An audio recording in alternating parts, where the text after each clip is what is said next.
Hello, everybody. Welcome into The Cycle. I am Ryan Wormeli, joined as always by Mike Mayer. We are talking a whole bunch of stuff around in the bases here in our first segment. We'll have a couple of other shows on both audio and video where we talk about some buys and sells and waiver picks and pitching streamers and our two-start pitcher competition and all the usual stuff that we do every single week. This is our first video of The Cycle this week. However, where we are rounding the bases, talking about some of our favorite topics. We're going to be drafting some of our early favorite breakouts, and really the way we're framing it is breakouts that we most believe in and are buying into. We're going to talk about your early, you could say way too early. Really, at this point, it's probably just early, not way too early, but your early risers and fallers in your rankings. You are one of our most accurate rankers here at FantasyPros and anywhere based on our tracking and our accuracy competition. So we'll see how your early rankings are looking. We'll talk about some injuries.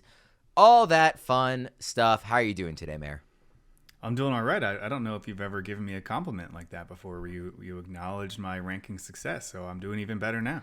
It felt gross coming out, but it's just math. Like, you finish high in the rankings. It's kind of undeniable. So I can't twist it. Sometimes we can argue about who won the two-star pitcher contest, or this is a terrible buy low pick. You can't argue with the success. You are a very accurate ranker, so everybody should be paying attention to your rankings and the guys that you are rising and falling in those rankings. It's also, by the time this gets released, the first round at least of the draft will have happened, but it's also draft day, so that's kind of why I wanted to include some sort of draft version into this when we're talking about those breakouts. But we're excited. You and I are sitting pretty every draft night because we are the two teams, the Ravens and Eagles, that every year it's a guarantee whoever gets drafted, somebody is going to tweet the Jesse Pinkman Breaking Bad meme. They can't keep getting away with this. When one of Eric DeCosta or Howie Roseman makes a draft pick, it is a lock. That's the best bet you can make tonight that will happen.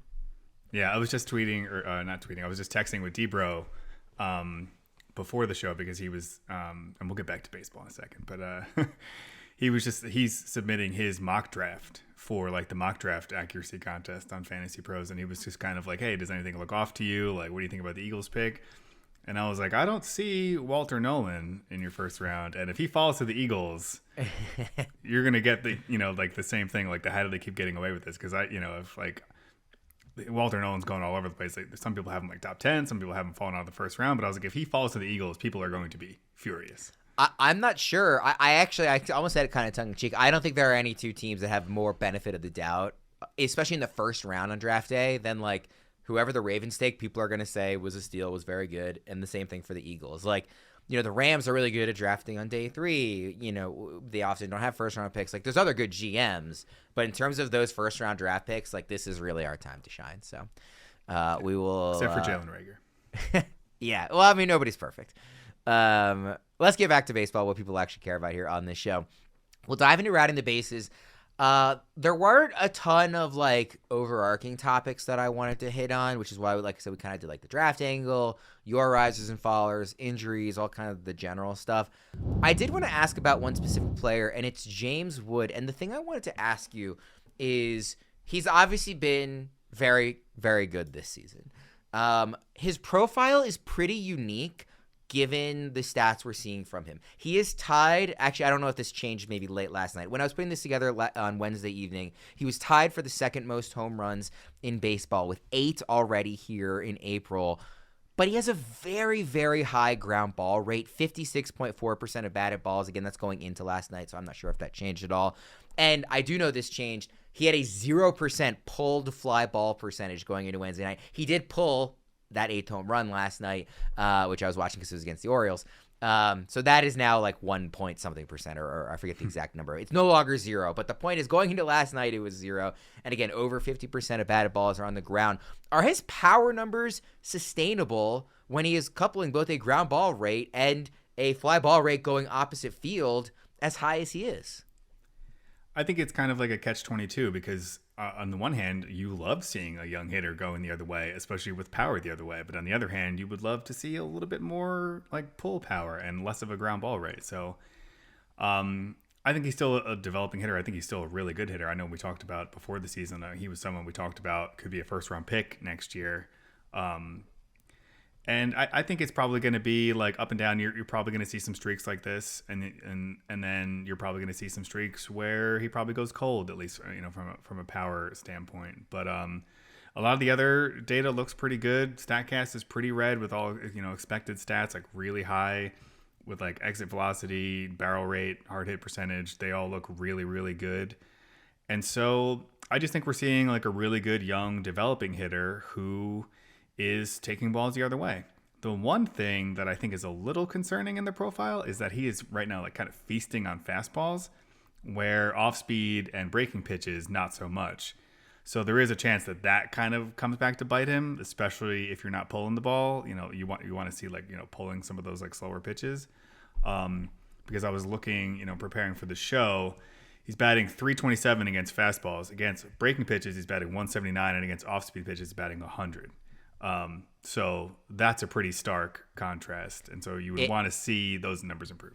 It's even more stark if you just specifically look at four-seam fastballs. It's .448 batting average right now on those. And if you look at the run value generated on StatCast, it's still early for this. Four-seam fastballs, it's 7.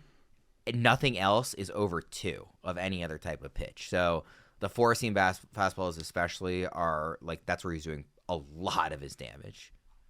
Yeah, but I still really like him as a young hitter and a prospect. Yeah. And, I have him in a couple of leagues. I like that I have him in one of the ESPN leagues where, like, every time he homers, I get, like, a notification. I'm like, oh, sweet. Another James Wood home run.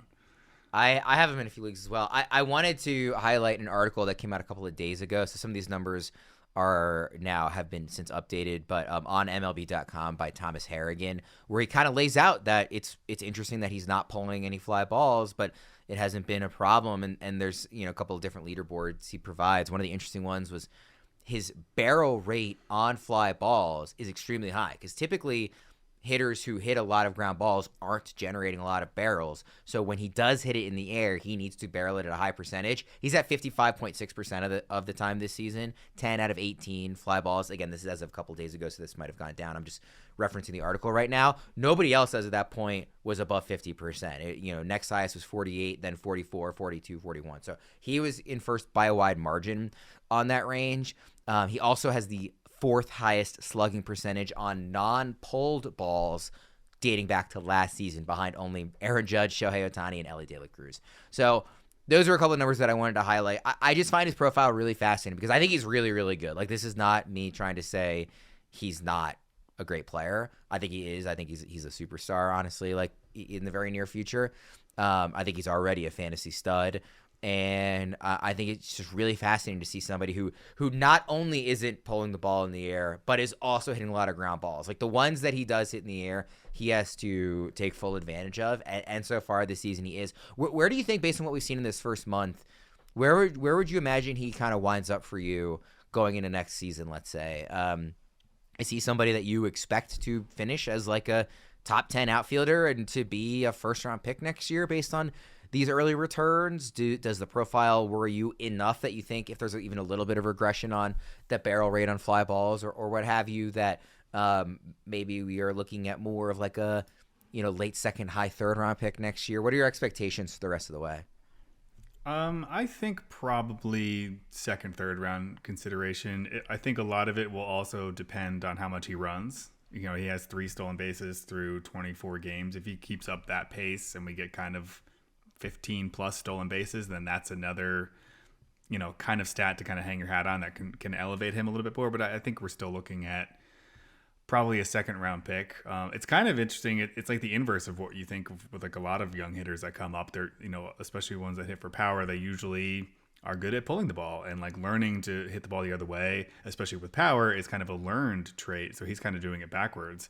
And there are worse problems to have than being really good at hitting the ball with power the opposite field. Would you rather, this will be the last question on him, would you rather buy high or sell high? I think buy high. I think I agree. Because I think the stolen base, he had 14 stolen bases in 330 plate appearances last year. Like, I think that the stolen bases will rise.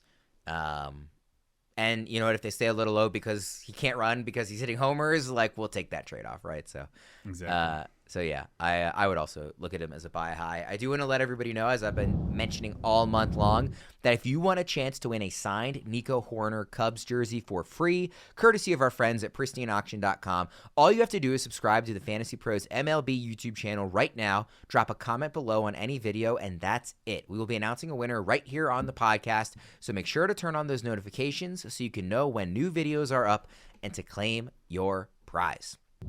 All right, let's get into our kind of draft here of early season breakouts. And this is, like I said, it's not who are the best players, because obviously there's different types of breakouts, and some guys we would clearly have ranked ahead of others. But this is based on how real we believe these breakouts are, how much we are buying into these being legitimate breakouts. I think we're just going to go, let's say, 5 players each, so 10 total deep. I don't think we need to go any further than that. We didn't discuss that ahead of time, but I think that's probably sufficient here. Do you feel strongly about having the first pick, or do you mind going second? I'll let you pick.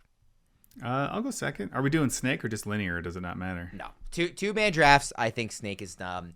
The way I always want to do it is you just snake that first round. So it's like somebody gets the first pick, then the other person gets the second and third, and then you just alternate back and forth the rest of the way. But I don't think there's like one clear obvious. I think there's a lot of really good breakouts, so I don't think it really matters. Since you don't mind going second, I'll just go first. We're not snaking. We'll be fine. Sure. Do you want to break them down as we go, or just do the draft and then break them down? Let's break them down briefly as we go. I don't think we need to spend too much time with this. Like I said, I just wanted to kind of have a little fun with the draft here, given that it is the NFL draft tonight. Sure. So I have like a dozen names written down on my sort of quote unquote big board that I really am believing in. Let me ask you this. Because again, some of them I don't know if you're going to count them, if you're going to say, because like I'm not just picking like guys that are sleepers that are hitting. Like some of these could have been drafted inside, that top 50 to 100 range, and I just think they're breaking out to another level. So your first pick is Gunnar Henderson, is what you're saying? No, not Gunnar Henderson.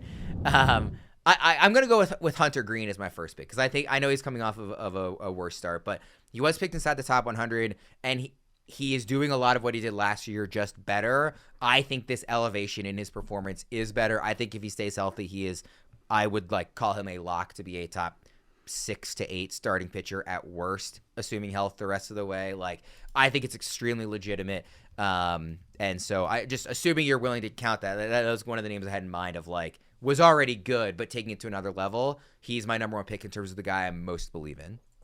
Yeah, no, I'll accept it. I had him on my list too, and I had a feeling that's where you were going with the first pick. No, I agree that he's taking it to another level, and I think we talked about previously. My only real concern with him is injury, just because he's just throwing really hard for a really long time, and I don't just say that like in general. Like he's throwing it really hard, like at an unprecedented rate late in games, and the only people to have ever done that, including himself, have had Tommy John surgery. And so that's what makes me nervous. Yeah, it's a fair thing to be nervous about, but from what we've seen so far, I'm totally buying in as a very legitimate elevation of his performance. Who is your first pick? Let's see. Do I want to go? I'm also looking down because I put mine on my phone, so I have to glance down at my phone to pick my names. Do I want to go with the Homer pick or the other one? I'll just go with the Homer pick. I think what Kristian Campbell is doing is really exciting, and I think he is a legitimate breakout. There were some concerns in spring training that he kind of got off to a slow start. I know you don't care about spring training stats, but I just think his approach at the plate is, really improving. He's like a violent swinger. I listen to a lot of the broadcasts, and they talk about how even his takes look violent. Like he's just like, he's has a good eye at the plate, but even when he's taking it like a slider outside, he's like violently taking a slider outside because he's like looking to attack the ball. And so we've seen him go the other way. We've seen him like lift with power, a little bit of speed too. And I just think everything he's doing, I think we're going to see him in the middle of that Red Sox lineup sooner rather than later. I was trying to guess who you were picking because you kind of cut out for me when you were actually saying the name. And then I heard all of your description and I was like trying to decide who I thought you were actually talking about. Just in case our listeners also, I don't know if it was just cutting out on my internet or for everybody, just in case, can you say who you were picking again? Kristian Campbell, Red Sox Okay. second baseman / possibly outfielder. Okay. That was what I assumed based on your description and once I heard you say Red Sox. But like I said, because I hadn't heard for sure, I want to make sure everybody can hear that. So that's your first pick, going the homer direction. I'm not going with any homer picks, by the way, mostly because there aren't really any good Orioles breakouts this year. I have a couple of names that I really like here. I'm going to go with the guy that is coming off of the best start that any of these players have had this year, and that's Max Meyer. This is somebody that we talked about. We heard discussed on Fantasy Fest on our live stream in March.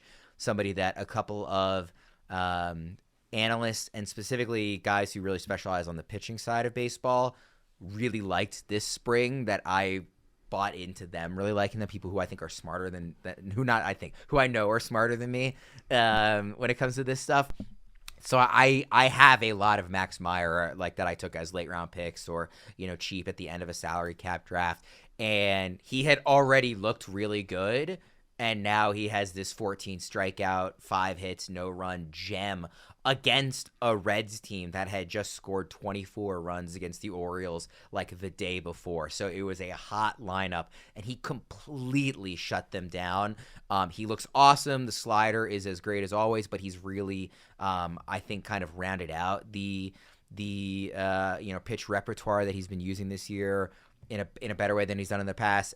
He looks like a guy with top 3 pick pedigree who's put it all together in his mid to late 20s. I'm really excited about Meyer the rest of the way. I'm really curious actually to see if he's included when we're talking about. I know he is included in your way too early risers and followers as a riser. I'm really curious to hear when we get to that conversation how far he's risen for you, because I think he looks really, really awesome, and I'm really happy to kind of pair him in this fake draft with Hunter Greene. Yeah, that was the other name I was considering between Kristian Campbell or Max Meyer, and I went with Campbell. I had a feeling you were going to go with Max Meyer just because of the recent success. I don't think I have any shares of him this season, but I do have him in a couple dynasty leagues, and so it's been very exciting to finally get a return on that investment, because at one point I was like, look, just come back as a reliever, as a closer. Let me get some innings out of you. And so for him to come back and look like this, it's really exciting, and it looks pretty legit so far. Really nasty stuff. Yeah, I think it's super legit. I am buying in. Let's go to your second pick. My second pick is Tyler Soderstrom. For a lot of obvious reasons. 9 home runs. Looks really, really good. Also, not related to his breakout, but I don't know if you saw, he started in left field yesterday, which is exciting for his potential positional eligibility. That's probably more of a Nick Kurtz thing. Trying to find more ways to get him into the lineup and, starting at first base. But yeah, I think just like everything about his profile, I think the power is legit. That little teeny tiny ballpark, or I guess it's not teeny tiny, but like the way the ball is flying out of that ballpark certainly helps. I just think we're seeing an emerging young power hitter that I'm really excited about, and I think it's a legit breakout. Yep, he was on my list. Nothing to add. I think you hit all the reasons why he qualifies. I almost picked him up early on in the year in a league where I really could use the help at first base, and I decided to wait, and I regret it pretty much every day. Interestingly, that I've gone 2 pitchers and you've gone 2 hitters. Did you feel like it was easier to find one versus the other, or do you think that's just it's just happened to be how it's gone? I think it's just happened to be how it's gone because both of the pitchers you named were high on my list, and it just kind of like alternated like where I went. Like if I went first, I may have gone Hunter Greene. Sure. I think it's just kind of like how it's gone.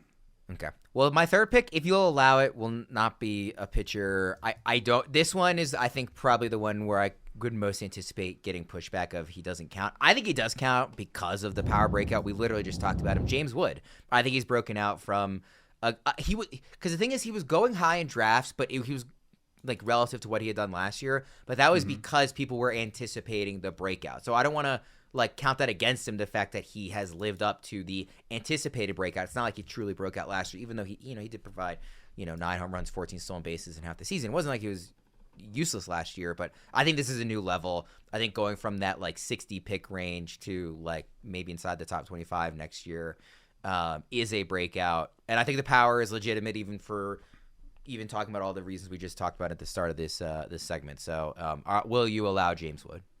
Yeah, I think it's fine. I think he's taken it to another level, and like you said, he's already got 8 home runs in 24 games after hitting 9 in 79 games last year. And like you said, he was being drafted with a decent amount of draft capital this year, but it was all projection. It wasn't like based on historical performance. It was like people projecting the breakout, and now we're seeing the breakout. And so even, despite what we already talked about with, like not as much pull power, it looks like the breakout is legitimate. Yeah. I'm feeling great. I got the first 3 names on my big board. So I feel like I'm sitting pretty here. I'm glad you went with the homer pick. I have been the Eric DaCosta / Howie Roseman of this draft so far, just getting value as it falls to me. Who's your third pick? So I didn't have mine ranked. I just kind of put them in a glob, and it was kind of just going to see how the draft played out and who I wanted to go with. And I'm not really sure who I want to go with now, if I want to go with my first pitcher or if, I'll give it to someone that a lot of people had prospect fatigue about, who was off to a really good start. And it looks like the numbers are legitimate. And I'll give it to Spencer Torkelson.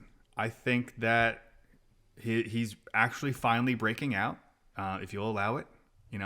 Someone who we've been waiting to break out for a while now, and I just think it's finally happening. I think a lot of the underlying numbers are backing up what's happening, and we might finally see Spencer Torkelson as a consistent fantasy contributor and real-life baseball contributor, after it looked like for a little while like it might be over in terms of his future in baseball. He was on my list. Totally legitimate, and I'm really excited to see the breakout. Like, he's somebody I really loved. I mean, obviously, he was the number 1 pick. Like, everybody loved him in that 2020 class. But it's very fun because it felt like he was such a sure thing with the bat.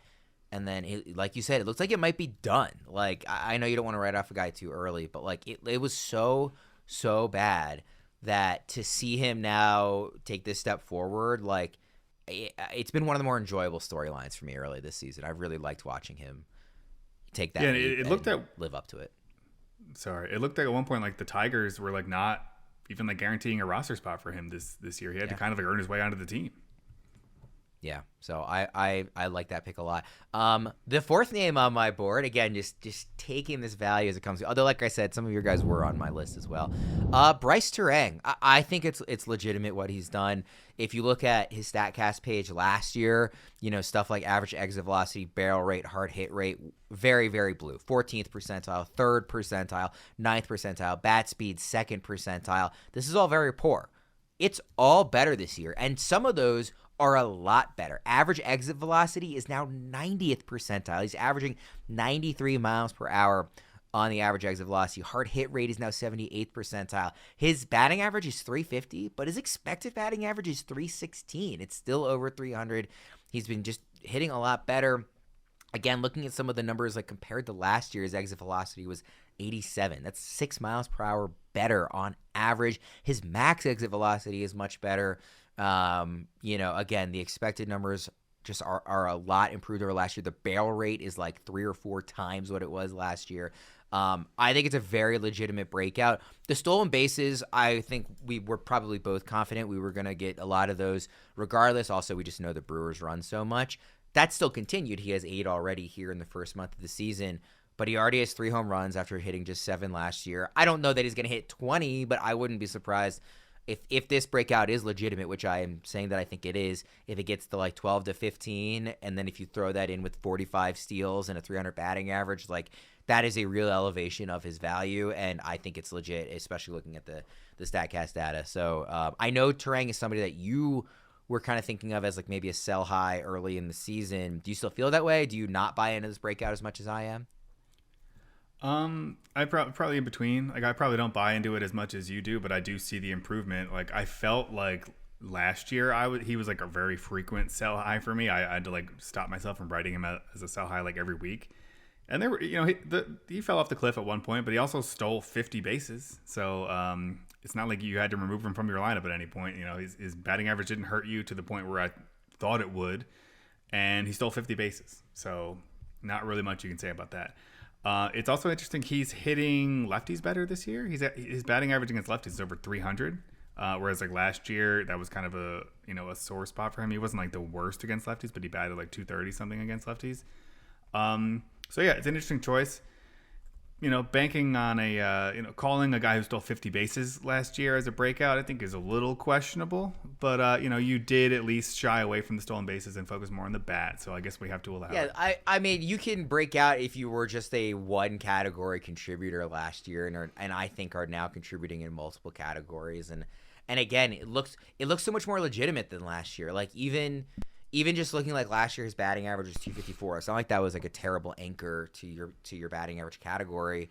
But this year, it's just been better. I mean, again, just look at the blue versus on a Statcast page last year versus the red this year. I think I want to highlight that I think he is legitimately a better hitter this year than last year, even if the fantasy value, if you say that most of his value comes from the steals, and therefore we're not expecting that to be a breakout, I can sort of see that argument against him. But like, again, his OPS is 200 points higher than it was last year. Like the batting average is like 80 points higher. I think this is a breakout across the board, not just a steals only contributor. All right, I guess we have to allow it then. So it's my turn again? Yeah. So I feel like, I thought Spencer Torkelson was kind of like the tier, the end of the tier, but then you kind of slipped Brice Turang in there. But I feel like I'm much more confident, obviously, in the names we already listed than the names that I'm going to list going forward. I will say quickly to cut you off, like I had like that top four that I really liked. My fifth choice on this board like could go in 8 different directions. Like I do think we're in like a clump of, you can make the case in a bunch of different ways. Yeah, there's one name on my list that I do want to talk about, but I think we're going to talk about him in another segment, so I'll avoid it for now. I'll go with MacKenzie Gore as someone that I think is kind of taking that next step, and I think the breakout could be legitimate. I think he may have finally figured it out. I think we're going to still see some inconsistent stuff from him, but I think by and large the breakout is legit, and that he's here to stay finally after like kind of like flirting with being a fantasy relevant contributor for a while, like on and off rosters. I think he might be here to stay now. He was the next name on my list. So I am in firm agreement with you on MacKenzie Gore. The strikeouts have been awesome. Like it started off really well and has largely continued here through the first month of the season. I am in very strong agreement with him as somebody that I think is going to be a very good fantasy starter the rest of. He's not an SP1, but I think he's going to contribute in a lot of categories that you're going to be really happy with going forward. So I think that's a great pick. And it would have been my next pick. For my fifth guy here, I'm looking at like the names on my list. It definitely feels like a drop off in terms of the belief I have, or it's names that I wrote down that I didn't really expect you to count. Like I was like, I do think he's better than he was last year. I'm not going to pick him because I don't think he really counts. Like Hunter Brown, he really broke out in the second half of last year, but like I do think he is better this year. But like somebody like him is like, I believe in him. And decided I couldn't include him, but I looked at him as well. Yeah. I was wondering, did you feel like Shane Baz counts? I wrote him down. He's another name I looked at. I didn't write it down. I feel like I didn't write it down for a different reason. It was more so they've kind of like slow played him a little bit this year. So like the sample size is much smaller for him than it is for some of these other pitches. So I think that's why I kind of leaned against it. But I do think what we're seeing from him is probably legit too. He's only made 4 starts. I mean, what stands out about him, if you're leaning, kind of against him, is that his worst start was the most recent one. So, I mean, maybe like I don't know if it's recency bias, because his first 3 starts were 6 innings, 10 strikeouts, no runs, 7 innings, 6 strikeouts, 2 runs, 6 innings, 11 strikeouts, 1 run. And then his most recent start was 3 1/3, 5 runs, 3 strikeouts. So it was his worst. It was going up against the Yankees. Like I said, I wrote him down like as a possible count. I do think the overall breakout's legitimate. I'll not pick him though. I'll just pick somebody that I believe in, that I like less rest of the season, these other names, but I still do believe in the breakout, and that's Casey Mize. We've talked about him on the show already, so I won't waste too much time talking about him. He's a lower level of breakout, but again, somebody with pedigree, similar to Torkelson, a former first, number 1 overall pick that I'm happy to see breakout because of kind of the early struggles in his career that he's had. And I just think I think he's going to be a very viable fantasy starter going forward. 2.22 ERA in 4 starts this season. Just 18 strikeouts in 24 and third innings, so that's kind of the downside of him is not getting all the strikeouts, but his whip's under 1. Like I said, I don't think he's going to be like a fantasy ace, but I think the breakout as a very viable fantasy starter, which he largely, I mean, pretty much, not largely, he pretty much has not been throughout his career, I do think it's legitimate. So I'll have him as my 5th player. I'll allow it. Yeah, he's someone we talked about. He's someone who was on my list as, maybe not as much as the hot start, but still, it looks legitimate. For my Mr. Irrelevant pick, I believe, in our draft, I'll go with Ben Rice, who I think, I don't know if he was on your list, but I think he's here to stay. I didn't write him down, but I thought about him. Yeah. He's going to be helped by that ballpark. Any lefty with power in that ballpark is going to have some staying power. I don't know that I was the biggest Ben Rice believer coming into the season, but I do, he's off to a really strong start, and it looks pretty believable to me. The Yankees obviously believe in him. They're batting him at the top of their lineup. And he's doing really good things and has really, good underlying numbers. Plate discipline looks really good. It's not just like hitting, he's getting on base with walks and stuff. And I just think he looks like, he's like a professional hitter who I think, he's probably not going to get 40 home runs out of him, but I think, as a Red Sox fan, he's going to be a pain in my side, probably for the foreseeable future. The only other honorable mention that I wanted to throw out as somebody that I considered who was on my list and didn't, there are other names on my list, but they were more just like down in case I had to get there. I want to see if it's the same name that I have. Well, I don't know if it will be because I don't know if you'll count him as a breakout. I feel like we have maybe not talked enough about Wyatt Langford. I know he had the injury for like a week and a half in the middle of April there, but like even with that missed time, he's only has 51 at-bats this season. He has 6 home runs and 4 stolen bases. He's batting just under 300. His OPS is over 1,000. There was so much hype for him last year, and he still was being drafted somewhat aggressively, like similar to James Wood. I think people were anticipating a step forward. But I don't feel like I don't know that we've really mentioned his name so far, despite this really strong start to the season. Like I've been really impressed with year 2 Wyatt Langford, and I think this is a legitimate step forward. And he is like stepping into his era of being like a true fantasy stud rather than a guy with hype that we're excited about. Yeah, and he was hurt for a little while too, so he missed some time and kind of like disappeared from the spotlight. But yeah, I think a lot of this is just kind of like everyone's like, oh, all right, finally, this is what we expected last year. Yeah, so but I don't want to like diminish it just because we were expecting it a year ago. Like it's an impressive step forward. Yeah, no, I think it's borderline because you did see the flash last year, but not it was late. So and that's why I didn't include him, but I wanted to at least throw his name out there. Yeah. Who was the guy that you wanted your honorable mention? Yeah, I know we have to wrap up, but I wanted to mention someone I want to talk about. I don't necessarily believe in the breakout, which is why I didn't put him on my list, but Crow-Armstrong is someone that we probably need to mention just because of the run that he's on right now. I thought about him. I have some concerns about, the overall profile there, but, he's off to like a really fun start for the Cubs and for Cubs fans. I think some of the production is a little fluky, just based on like how hard he's hitting the ball and like some of these home runs, like the one he hit the other day. Was like just it looked like a pop fly that just like happened to get out like to left center.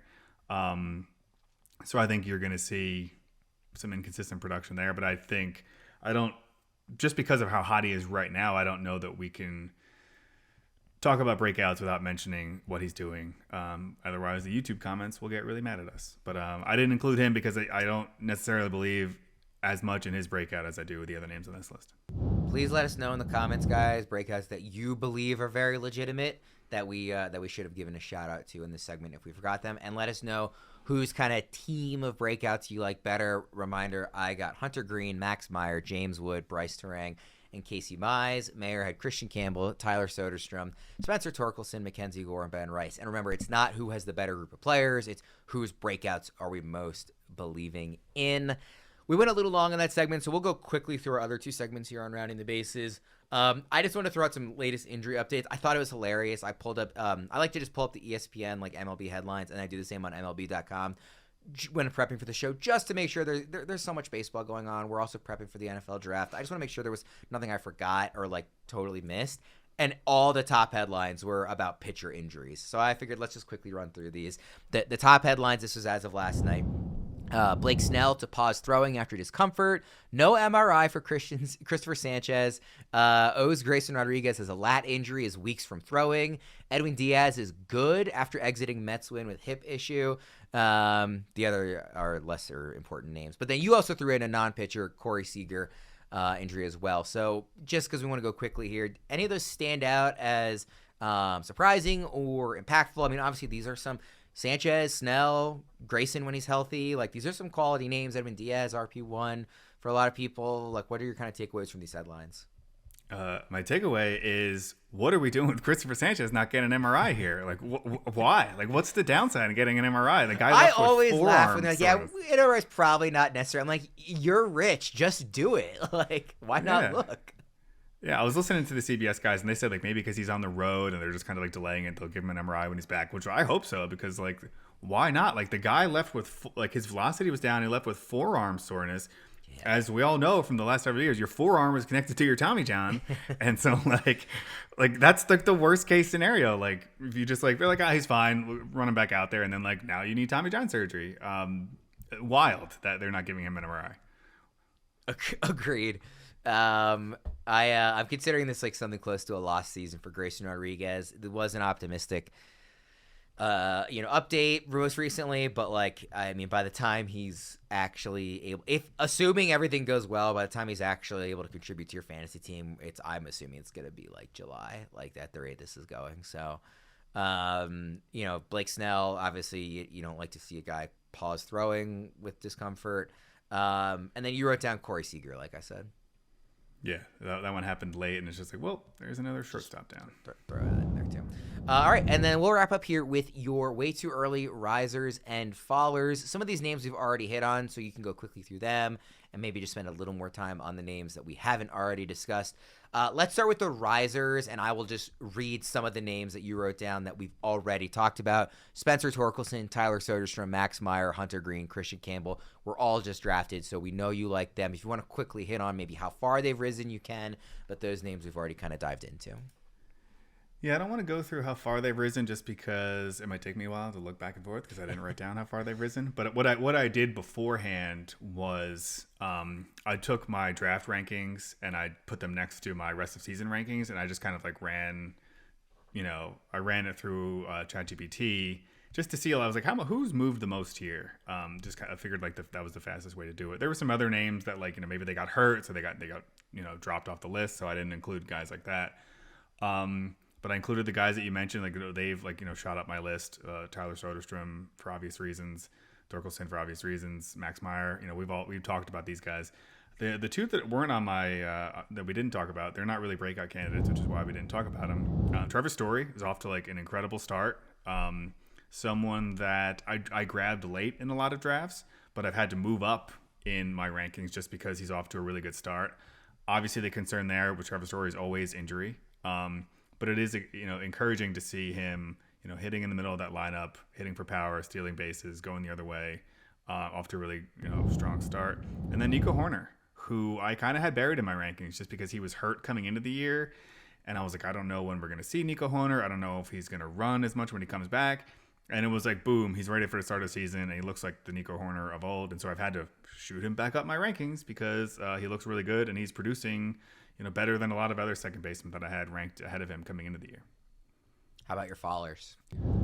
So fallers, no breakouts on the fallers list for obvious reasons. But I had Lane Thomas, Spencer Steer, Mark Vientos, Tristan Casas, Michael Tolia, Matt Shaw, and Roki Sasaki. Roki Sasaki is probably the most interesting name there. Just he's someone who like throughout draft season, it was like, I had him ranked here, like moving him up and down. I didn't know what to expect. And then we got like a kind of a glimpse of him over in the overseas series. And I was like, all right, that looks pretty good. But now, it's like some things look good, some things look not so good. And so I've had to like, I think right before the season, I like moved him up a little bit in my rankings. I've had to drop him down just based on like what I'm seeing. Lane Thomas is someone I wasn't really high on coming into the year.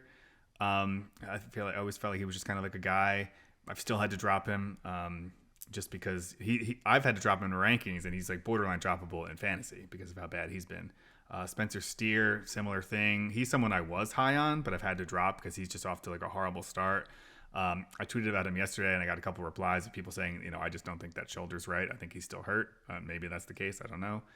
Mark Vientos is someone I was pretty interested in coming into the season. I've had to drop him off after his slow start, although he has been heating up a little bit more of late.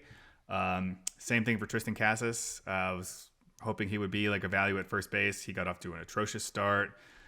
He's changed his batting stance recently. It might be a little bit better, but first base is kind of surprisingly deep now because of some of the names we've already talked about, like Torkelson and Soderstrom and Nick Kurtz coming up, that you just pretty much don't have to roster him in most leagues right now. Michael Toglia, I knew was a risk coming into the season, but I was hoping to get some power out of him. Not getting a lot there. Matt Shaw, obviously we talked about on this show. Everyone's excited about him. He got off to such a slow start that he's already down in the minors, so he's an obvious faller on my rankings. All right, we'll go ahead and wrap up there. Be sure, everybody, to check out, please, our parts 2 and 3. We'll be talking some buys and sells, some waiver pickups, and some streaming pitchers as well. For Maher, I'm Ryan Wormeli. Thanks for tuning into this part of the cycle, and we'll see you again for the other parts.